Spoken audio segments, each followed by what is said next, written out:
کیا کلیجی واقعی شوگر کے مریضوں کے لیے نقصان دہ ہیں؟ آئیے حقائق جانتے ہیں۔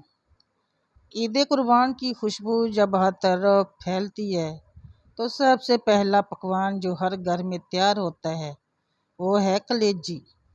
لیکن بہت سے شوگر کے مریض یا ان کے گھر والے ایک کشمکش میں مبتلا ہوتے ہیں۔ کیا کلیجی کھا سکتے ہیں؟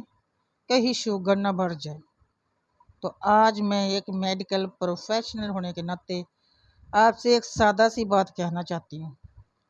کلیجی اگر مناسب مقدار میں کھائی جائے تو نہ صرف شوگر کے مریضوں کے لیے محفوظ ہے بلکہ کئی حوالوں سے فائدہ مند بھی ہے۔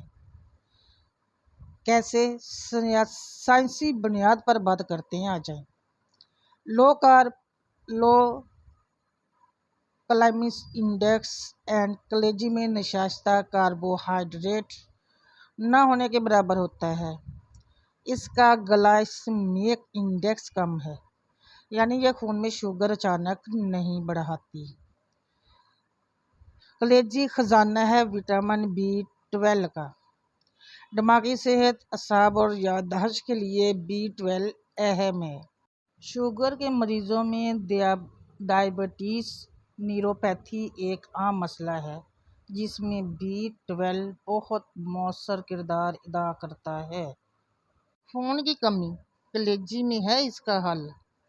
کلیجی میں ہم آئرن موجود ہوتا ہے جو جسم میں جلدی جذب ہو جاتا ہے اور خون کے سرخ خلیات کی پیداوار میں مدد دیتا ہے۔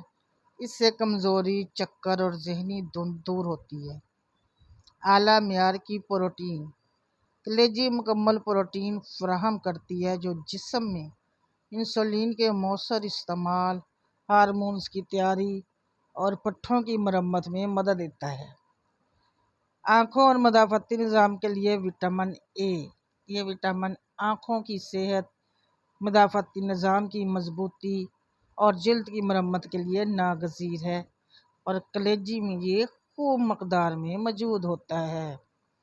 اب میری رائے جو ہے وہ ہے آپ ذیابطیس ایک دوائی پر مبنی بیماری نہیں ہے، ایک غذا پر مبنی زندگی ہے۔ کلیجی جیسے قدرتی اور سادہ اور غذائیت سے بھرپور کھانوں کو اپنی زندگی سے مت نکالیں۔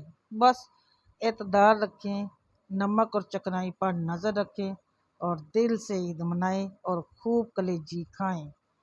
آپ سب کو ایڈوانس عید مبارک۔ دعا میں یاد رکھیے گا۔ انشاءاللہ ویڈیو پسند آئی لائک ضرور کیجیے گا، سبسکرائب بھی کیجیے گا۔ اللہ حافظ۔